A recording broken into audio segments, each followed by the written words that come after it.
Good morning. 9th की physics की class में आपका स्वागत है। पिछली क्लास में हम लोगों ने मात्रकों के परिवर्तन के बारे में पढ़ा था, मात्रकों का आपसी परिवर्तन पढ़ा था। एक मात्रक को दूसरे मात्रक में आप कैसे बदलते हैं उसको बिल्कुल इजी मेथड से आपने पढ़ा था, और उम्मीद करता हूं आप लोग उसकी प्रैक्टिस अच्छे से कर लिए होंगे और आपको सही से वो मात्रकों का परिवर्तन आ गया होगा। देखिए, रिवीजन बहुत ही मस्ट होता है, आप कितना रिवाइज करते हैं उसको इस पर डिपेंड करता है। पढ़ी हुई चीजें आप में समाहित हो जाएं, आपको आने लगे, इसके लिए जरूरी है आपकी प्रैक्टिस जबरदस्त होनी चाहिए। ठीक है, तो देखिए आज से हम 9th का लेसन स्टार्ट कर रहे हैं। 9th का जो फर्स्ट टॉपिक है मोशन, गति, मोशन। तो देखिए, मोशन एंड रेस्ट, गति तथा विरामावस्था, मोशन और रेस्ट। मोशन क्या होता है, रेस्ट क्या होता है, इसको समझ लीजिए। जैसे देख लीजिए, a body is said to be rest when its position does not change with time with respect to the observer. Okay, यदि किसी पिंड की अवस्था समय के साथ किसी प्रेक्षक से परिवर्तित न हो तो उसे विराम की अवस्था कहते हैं। ठीक है, इसके बाद a body is said to be in motion when its position changes with time with respect to the observer. Okay, यदि किसी पिंड की अवस्था समय के साथ किसी प्रेक्षक से परिवर्तित हो रही हो तो उसे गति की अवस्था कहते हैं। देखिए, इसको समझ लीजिए। जैसे कोई बॉडी यहाँ पर है, कोई भी बॉडी यहाँ पर है, समय बीतता जा रहा है, उसकी पोजीशन चेंज ना हो, ये यहीं पर रहे। समय बीतता जा रहा है, 1 घंटे हो गया, 2 घंटे हो गया, 3 घंटे हो गया, 4 घंटे हो गया, लेकिन ये बॉडी इसी पर है, ए पॉइंट पर ही है। इसकी पोजीशन समय के साथ क्या हो रही है, चेंज नहीं हो रही है। इसे क्या कहेंगे, ये विरामावस्था में है, ये रुकी हुई अवस्था में है, ये क्या है, रेस्ट स्टेज में है। ओके, इसकी पोजीशन क्या है, रेस्ट स्टेज में है, ये विरामावस्था में, ये रुकी हुई अवस्था में, ये गति नहीं कर रही है। और अगर कोई बॉडी है बी पॉइंट पर और समय के साथ साथ, जैसे 2 बजे यहाँ पर थी, ठीक है, 3 बजे यहाँ पहुंच जाए, 4 बजे यहाँ पहुंच जाए, यानी कि समय के साथ साथ अभी यहाँ पर है, 5 मिनट में यहाँ पहुंच जाए, अगले 5 मिनट में यहाँ पहुंच जाए, अगले 5 मिनट में यहाँ पहुंच जाए, यानी कि समय के साथ साथ इसकी पोजीशन अगर बदलती रहे, ठीक है, तो इसे क्या कहेंगे, गति अवस्था में कहेंगे। ठीक है, इसे हम कहेंगे कि ये मोशन कर रहा है। ठीक है, जैसे हम अगर यहीं पे खड़े हैं, रुके हैं और समय बीतता जा रहा है, तो हम क्या हैं, हम विरामावस्था में हैं, रेस्ट स्टेज में हैं। ठीक है, और अगर हम चलते रहेंगे तो क्या होगा, समय के साथ साथ हमारी पोजीशन बदलती रहेगी। अभी हम यहाँ पर हैं, कुछ समय बाद यहाँ होंगे, फिर यहाँ होंगे, फिर यहाँ होंगे, फिर और दूर जाएंगे। ठीक है, तो समय के अकॉर्डिंग क्या हो रही है, हमारी जो पोजीशन है, हमारी जो अवस्था है, वो लगातार अगर परिवर्तित होती है तो इसे हम क्या कहते हैं, गति अवस्था। ये समझ में आ गया। ओके, भौतिक राशियां। देखिए, अब हम फिजिकल क्वांटिटीज के बारे में पढ़ेंगे। फिजिकल क्वांटिटीज, भौतिक राशियां।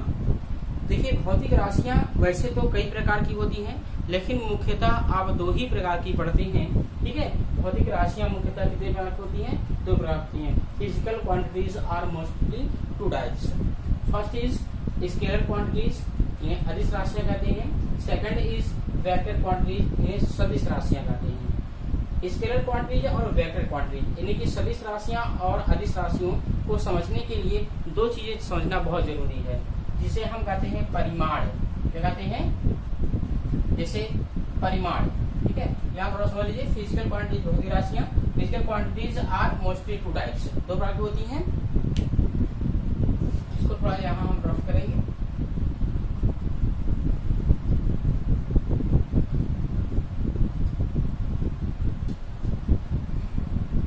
इसके बाद देखिए, इसमें 2 चीजें आएंगी। एक है मैग्नीट्यूड, मैग्नीट्यूड, इसको हिंदी में कहते हैं परिमाण। स्केलर क्वांटिटीज और वेक्टर क्वांटिटीज को समझने के लिए 2 चीजें बहुत ही आवश्यक हैं। एक क्या है, मैग्नीट्यूड, परिमाण।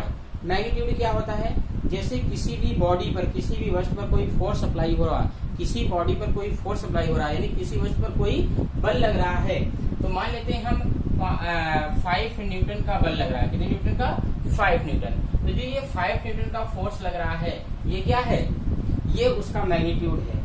किसी भी भौतिक राशि का जो मान होता है, मान में 2 चीजें होती हैं, एक उसका आंकिक मान, एक उसका मात्रक। तो जो उसका मान होता है उसी को हम क्या कहते हैं, परिमाण, मैग्नीट्यूड। ठीक है, किसी बॉडी पे अगर 15 न्यूटन का बल लग रहा है, 15 न्यूटन का फोर्स अप्लाई हो रहा है, तो इसका मतलब क्या हुआ कि उसका मैग्नीट्यूड, उस फोर्स का मैग्नीट्यूड, उस फोर्स का परिमाण कितना है, 15 न्यूटन।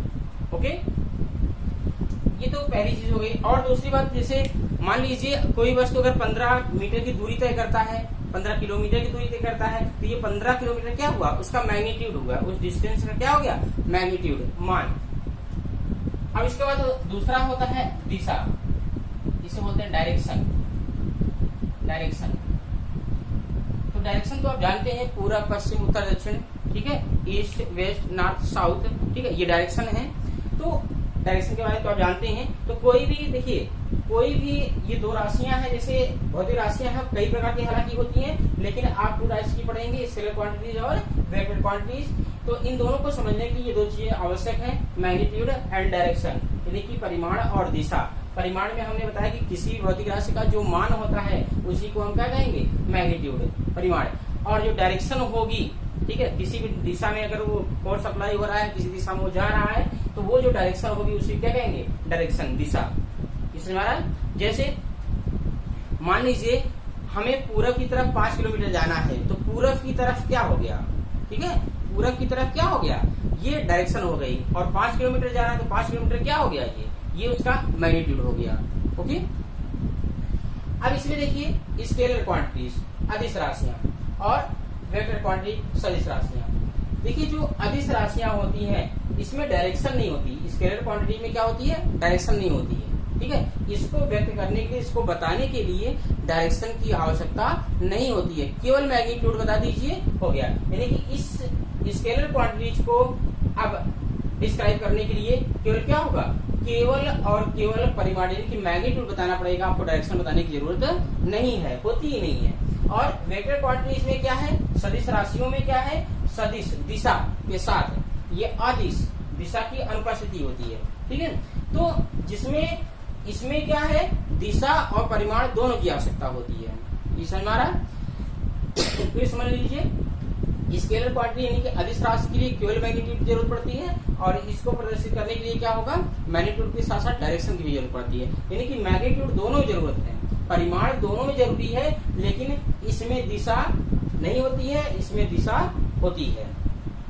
समझ में आ रहा है? देखिए एक उदाहरण के तौर पर बता दें, जैसे किसी वस्तु की स्थिति, किसी वस्तु की पोजीशन अगर आपको बतानी है, ठीक है, मान लेते हैं कि कोई प्लेस है, इस डायरेक्शन में 15 किलोमीटर है, ठीक है, इस डायरेक्शन में 15 किलोमीटर यानी कि नॉर्थ की डायरेक्शन में, या कह सकते हैं पूरब की डायरेक्शन में 15 किलोमीटर है। ठीक है, पूरब की डायरेक्शन में कितना है, 15 किलोमीटर है। और कोई व्यक्ति पूछता है कि हमें उस स्थान पे जाना है, वो स्थान कहाँ है, तो आप कैसे बताएंगे, ठीक है, कि 15 किलोमीटर वो स्थान दूर है, ये अधूरा हुआ, आपने उसको स्पष्ट नहीं बताया। अगर आप ये कहते हैं कि वो 15 किलोमीटर पूरब की दिशा में है, आप पूरब की दिशा में जाइए तब आपको मिलेगा, पूरब की दिशा में जाइए और कितना जाइए, 15 किलोमीटर, ठीक है, तब उसको सही जानकारी आपने दिया। यानी कि उसकी स्थिति बताने के लिए क्या किया आपने परिमाण भी बताया कि कितना दूर है, 15 किलोमीटर दूर है, और आपने डायरेक्शन भी बताया कि पूरब दिशा में जाइए, इस दिशा में जाइए। ठीक है, तो वहां उसकी पोजीशन बताने के लिए आपको दोनों की चीजों की आवश्यकता हुई। कौन कौन सी, परिमाण यानी कि मैग्नीट्यूड, और मैग्नीट्यूड के साथ साथ आपने डायरेक्शन भी बताई। ठीक है, तो ये एक क्या है, ये एक वेक्टर क्वांटिटी है, सदिश राशि है।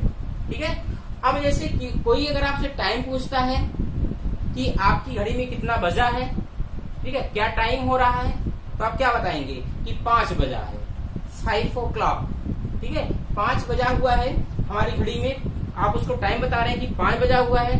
ठीक है, आप केवल मान बताते हैं कि 5 बजा हुआ है, आप वहां डायरेक्शन नहीं बताते हैं कि 5 बजा हुआ है ईस्ट डायरेक्शन में, पूरब की दिशा में, उत्तर की दिशा में, पूरब की दिशा में 5 बजा है, पश्चिम की दिशा में 6 बजा है, ऐसा आप नहीं बताते हैं। वहां डायरेक्शन की जरूरत नहीं होती है, केवल और केवल मैग्नीट्यूड की आवश्यकता होती है, केवल परिमाण की आवश्यकता होती है। तो जिन भौतिक राशियों को बताने के लिए केवल परिमाण की आवश्यकता होती है, दिशा की आवश्यकता नहीं होती है, वो क्या होती हैं, वो अदिश राशियां होती हैं। और जिन्हें व्यक्त करने के लिए परिमाण के साथ साथ दिशा भी आवश्यक होता है, उन्हें क्या कहते हैं, सदिश राशियां कहते हैं, वेक्टर क्वांटिटी कहते हैं। समझ में आ रहा है? तो देख लीजिए, तो स्केलर क्वांटिटीज अदिश राशियां, a scalar quantity is defined as the one which is described by magnitude only, no direction is required.